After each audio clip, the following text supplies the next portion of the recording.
அனைவருக்கும் வணக்கம். காகிதமில்லத் ஆடவர் கல்லூரியினுடைய பொன் விழாவில் கலந்து கொண்டு பேசுவது மிகுந்த மகிழ்ச்சி.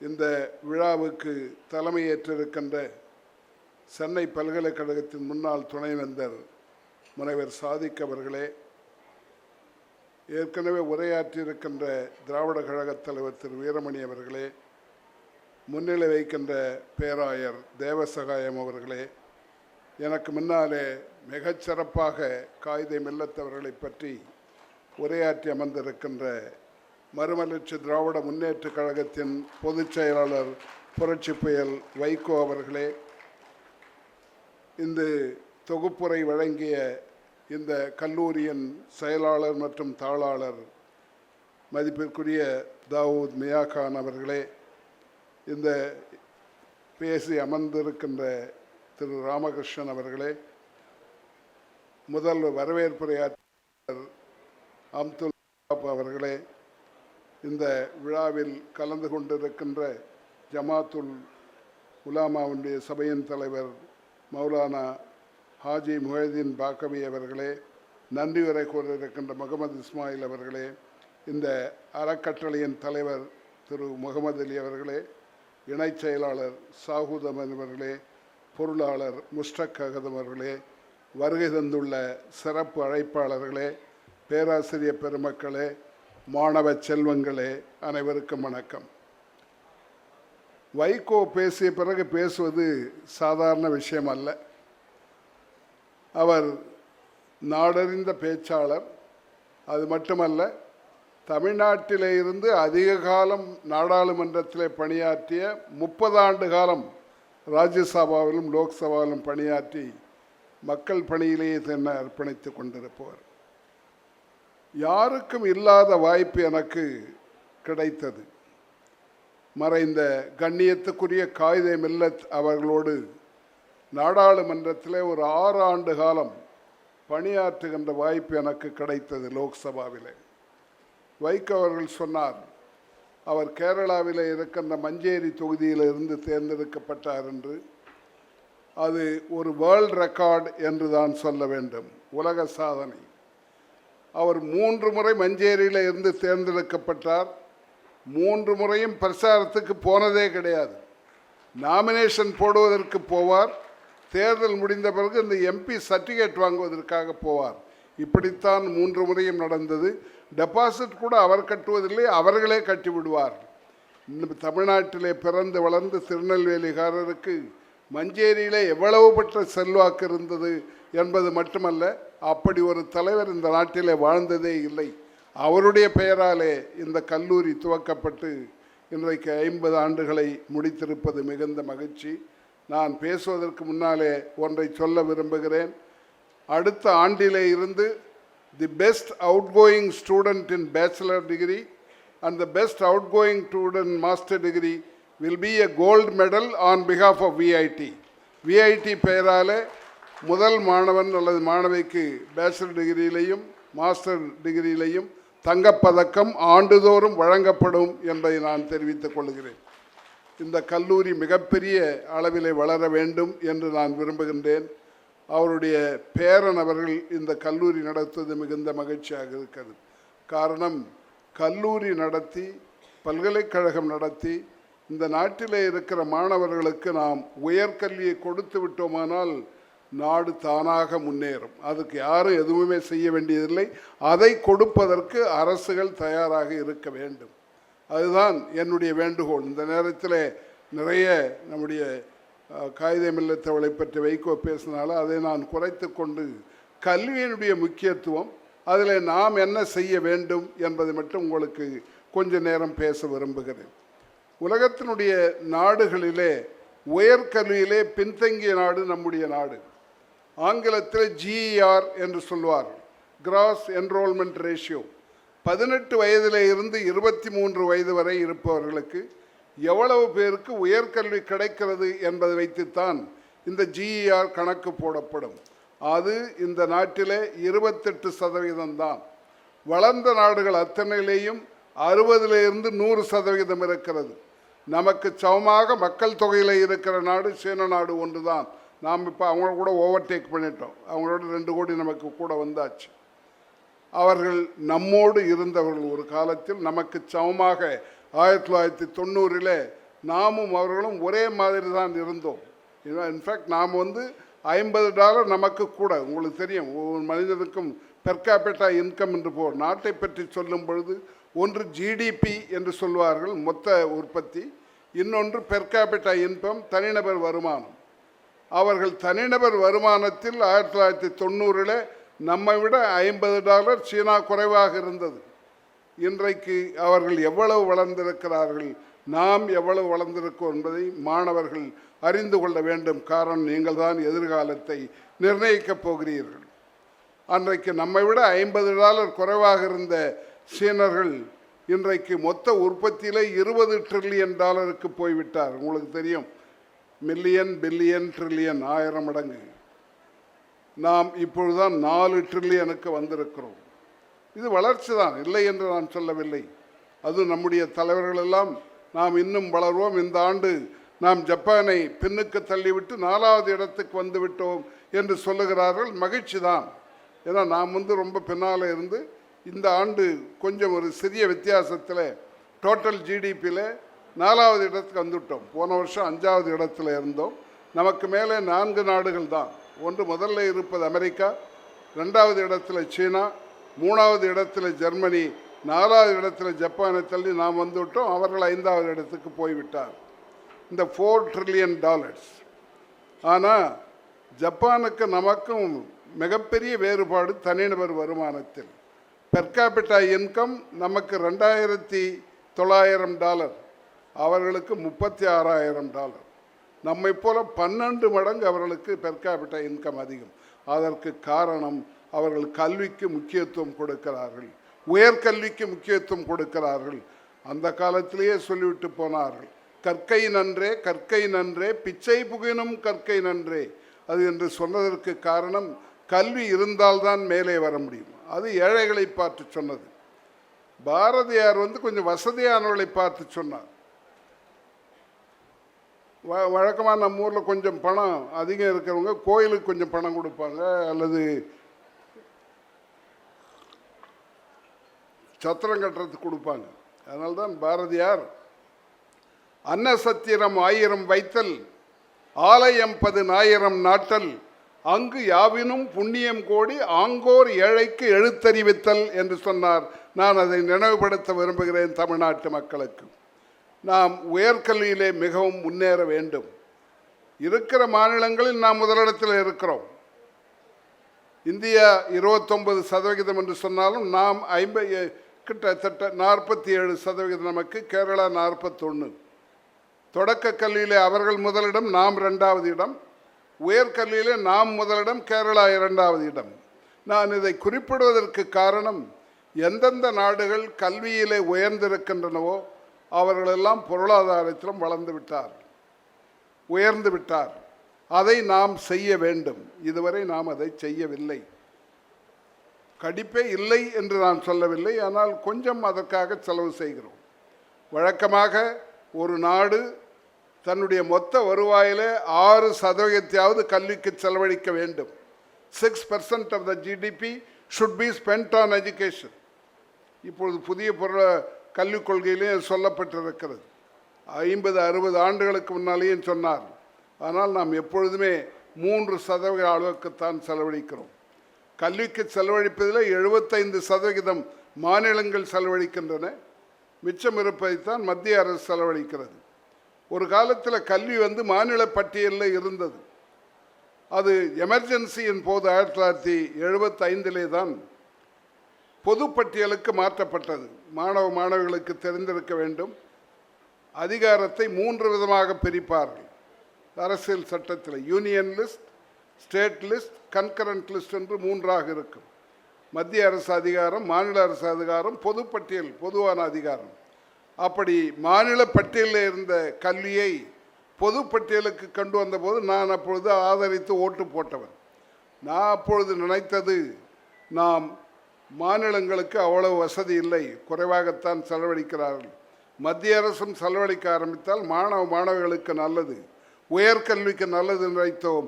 ஆனால் அது நடக்கவில்லை. ரெண்டு பேரும் அதிலிருந்து ஏதாவது எடுத்துக்கொள்ள முடியுமா என்று பார்க்கிறார்களே தவிர அதற்கு செலவழிப்பதாக இல்லை. உதாரணத்திற்கு சொல்ல வேண்டுமானால், விஐடி வேலூரில் 44,000 மாணவர்கள் படிக்கிறார். 44,000 மாணவர்களில் 4,000 பேர் பிஹெச்டி படிக்கிற மாணவர்கள். நாம் அவர்களுக்கு மாதம் ஸ்டைஃபண்ட் கொடுக்குறோம். 35,000 50,000 ரூபாய் ஃபுல் டைம் பிஹெச்டி பண்ணால் அவங்களுக்கு நாங்கள் ஸ்டைஃபண்ட் கொடுக்குறோம்.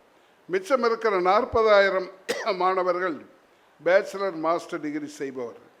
அதில் எவ்வளவு பேருக்கு அரசாங்க உதவி கிடைக்கிறது என்ற கணக்கை பார்த்தால் 700 பேருக்குத்தான் கிடைக்கிறது. 40,000 பேரில் 700 பேருக்குத்தான் மத்திய அரசு, மாநில அரசு, எல்லா மாநிலத்தைச் சேர்ந்தவர்களும் அங்கே இருக்கிறார்கள். 75 நாடுகளைச் சேர்ந்த மாணவர்களும் இருக்கிறார்கள். அதில் அரசு உதவி 700 பேருக்கு தான் கிடைக்கிறது. ஆக இதுதான் இந்தியாவின் நிலைமை. இன்றைக்கு பெற்றோர்களை நம்பித்தான் உயர்கல்வியே இருக்கிறது. பெற்றோர்கள் செலவழிக்கும் என்றால் உயர்கல்வியே இருக்காது. ஆக நாம் அதை மாற்ற வேண்டும். மாற்றி எல்லோருக்கும் கல்வியை கொடுக்க வேண்டும்.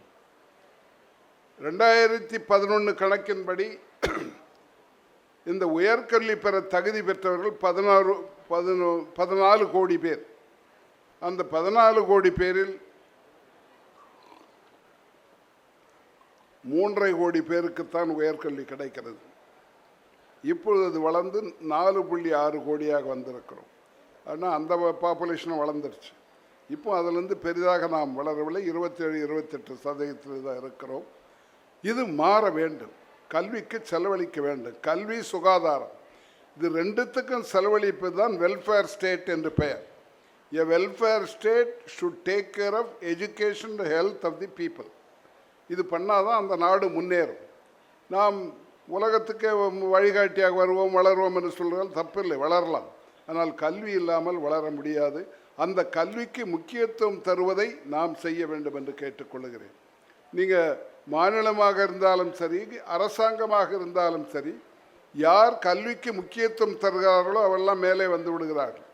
அமெரிக்காவில் ஒரு எண்ணிக்கை கண்டுபிடித்தவர்கள் சொன்னது, ஓராண்டு அதிகமாக படித்தால் உயர்கல்வியில் 36% தன்னுடைய வருமானம் உயரும் என்று சொல்லியிருக்கிறார்.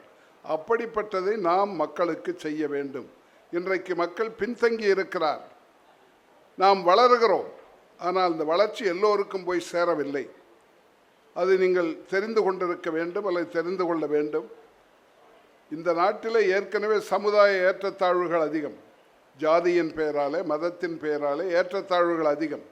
இப்பொழுது பொருளாதார ஏற்றத்தாழ்வுகள், எக்கனாமிக் இன்ஈக்வாலிட்டியும் அதிகமாகி கொண்டிருக்கிறது. நான் மாணவ மாணவிகளை அதைத்தான் நீங்கள் தெரிந்து கொள்ள வேண்டும் என்று கேட்டுக்கொள்ளுகின்றேன். நம்முடைய வளர்ச்சி என்பது பொதுவான வளர்ச்சியாக இல்லை. இந்த நாட்டில் இருக்கிற மேலே இருக்கிற 10% பேர் இந்த நாட்டில் இருக்கிற 80% சொத்துக்களை வைத்துக் கொண்டிருக்கிறார்.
நான் பொருளாதார ஏற்றத்தாழ்வுகளை பற்றி குறிப்பிட்டேன்.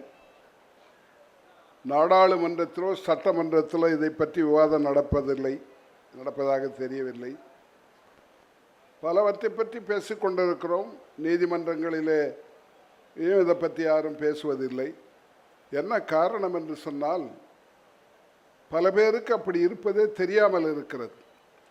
நாம் பின்தங்கி இருக்கிறோம், வருகின்ற வருமானம் எங்கோ போய்விடுகிறது என்பதே மக்களுக்கு தெரியாமல் இருக்கிறது. யாரும் சொல்லுவதும் இல்லை. இதை பற்றி விவாதமும் நடைபெறுவதில்லை. உதாரணத்திற்கு சொல்ல வேண்டுமானால், நம்முடைய மக்கள் தொகையில் 140 கோடியில் 120 கோடி லோ இன்கம் பிராக்கெட்டில் இருக்காங்க, கீழே இருக்கிற வருமானம் உள்ளவர். ஒரு 20 லட்சம் பேர் மட்டும்தான் ஹை இன்கம் பிராக்கெட், எல்லாம் கோடியில் வருமானம் வருவார். மிச்சம் இருப்பவர்கள்லாம் மத்திய தர வகுப்பை, லோ மிடில் கிளாஸ்ன்னு சொல்கிறோம். இது மக்களுக்கு எவ்வளவு பேருக்கு தெரியும்னா தெரியாது.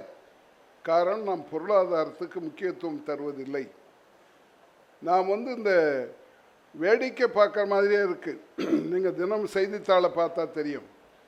கோயிலில் தீபம் ஏற்றுறதை பற்றி ஒரு பெரிய விவாதம், நாடு பூராவும், கோர்ட்டில், அரசியல் கட்சிகள் எல்லாம். ஒரு பாட்டுக்கு ஆண்டு விழா கொண்டாடி அதுக்கு 10 மணி நேரம் விவாதம் பாராளுமன்றத்தில். ஆனால் இதுவரை எப்பொழுதாவது மக்களுடைய பெர்காபிட்டா இன்கம் அதிகப்படுத்த வேண்டும், மக்களுடைய வருமானத்தை அதிகப்படுத்த வேண்டும் என்று ஏதாவது பேசியிருக்கிறோமா?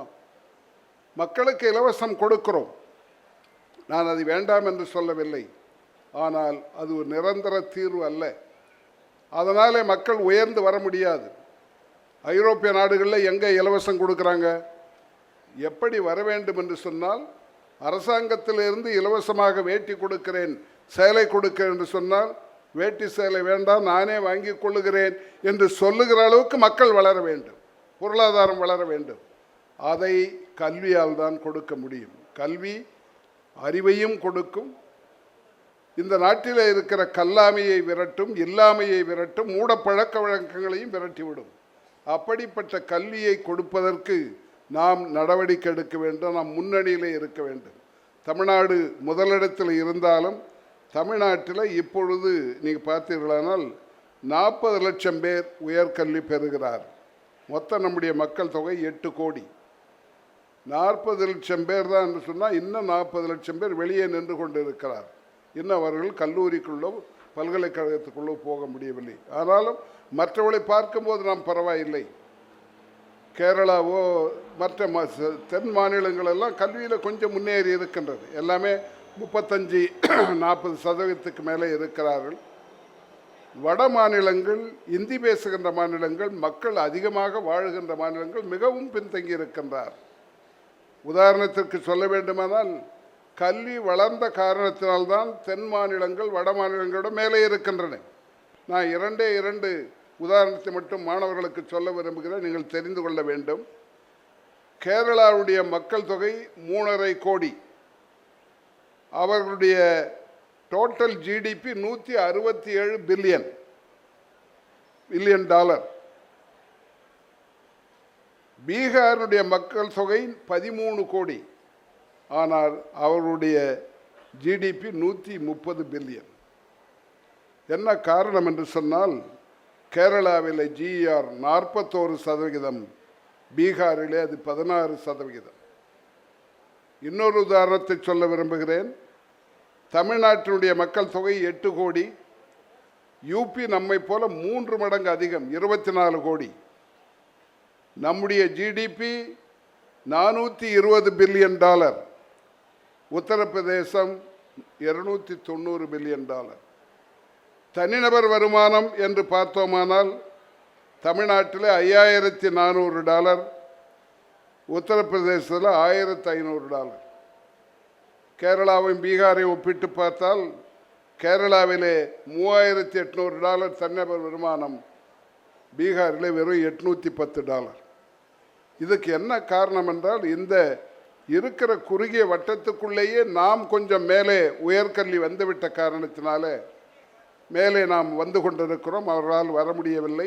எல்லோரும் சேர்ந்து வந்தால்தான் இந்தியா முன்னேற முடியும். நான் இதைத்தான் சொல்ல வந்தேன். இந்த பற்றாக்குறை எவ்வளவு காலத்திற்கு இருக்கும்?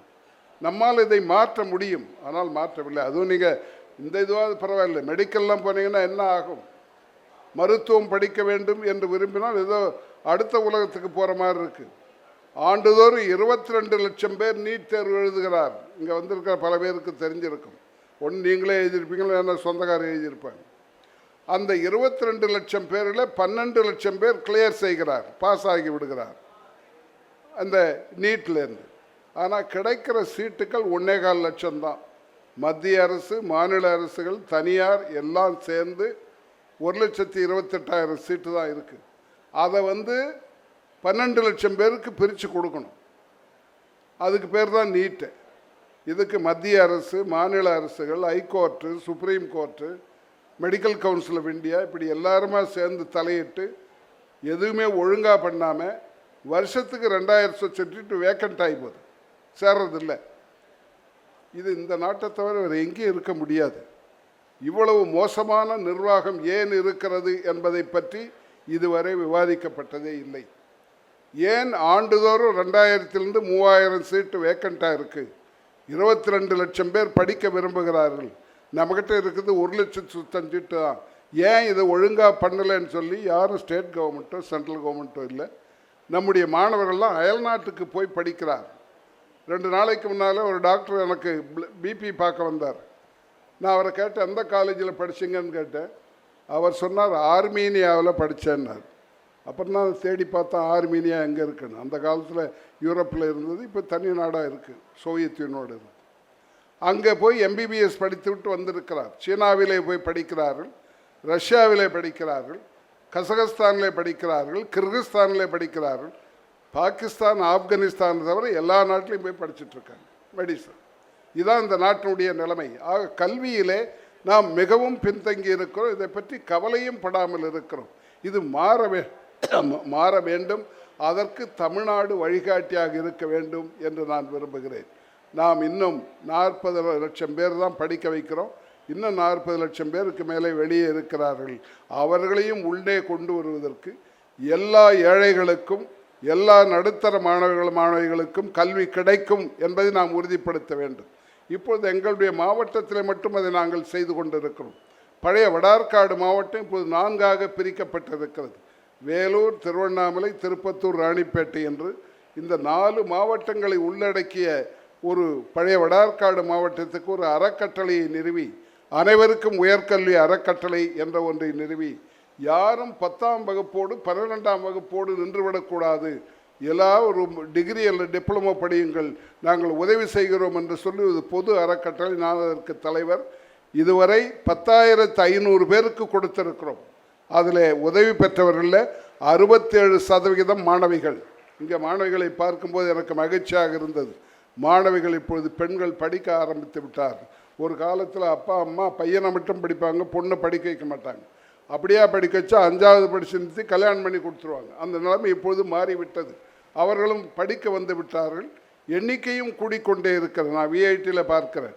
மாணவிகள் எண்ணிக்கை ஆண்டுதோறும் கூடி கொஞ்சம் கொஞ்சமாக ஹாஸ்டலே வெக்கேட் பண்ணி இப்போ அவங்களுக்கு கொடுத்து, இந்த வருஷம் பாய்ஸ் ஹாஸ்டலில் ஒன்று காலி பண்ணி பெண்களுக்கு கொடுத்தாச்சு.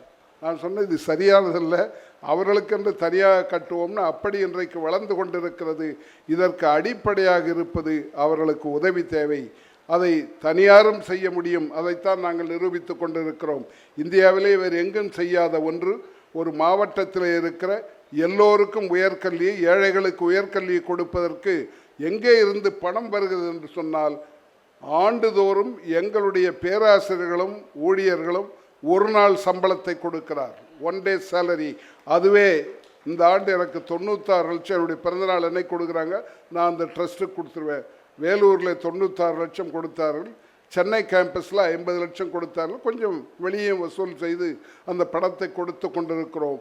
அப்படி நிலை இல்லாமல் எல்லா மாவட்டத்திலும் எல்லோருக்கும் உயர்கல்வி கிடைக்க வேண்டும். அதை செய்தால் நாம் தமிழ்நாடு முதலிடத்துக்கு போயிடுவோம். நாம் மொத்த வருமானத்தை $1 trillion மாற்ற வேண்டும் என்று நம்முடைய மாண்புமிகு முதல்வர்கள் சொல்லுகிறார்கள். அதை வெற்றி பெற வேண்டுமானால் எல்லோருக்கும் கல்வியை முதலில் கொடுக்க வேண்டும். மத்திய அரசு முதலில் பங்கேற்க வேண்டும் என்று கேட்டுக்கொண்டு இந்த அருமையான வாய்ப்பை தந்த மியா கான் அவர்களுக்கு நன்றியை தெரிவித்துக் கொள்கிறேன். இந்த கல்லூரியுடைய வளர்ச்சிக்கு என்ன தேவையோ எப்பொழுதும் நான் கூட இருந்து பணியாற்றுவேன் என்பதையும் நான் தெரிவித்துக் கொள்கின்றேன். ஒன்றை மறந்துவிட்டேன் சொல்வதற்கு. 2010ஆம் ஆண்டில் ஒரு 12 மாடி கட்டிடம் கட்டுவதற்கு முடிவெடுத்து விடுதி கலைஞரை அழைத்து கொண்டு போய் அதற்கு அடிக்கல் நாட்டி அந்த கட்டிடத்தை முடித்து 2012 அதை துவக்கி வைத்தோம். 12 மாடி கொண்ட அந்த கட்டடத்துக்கு பெயர் காயிதே மில்லத் பிளாக் என்று பெயர் வைத்திருக்கிறோம்.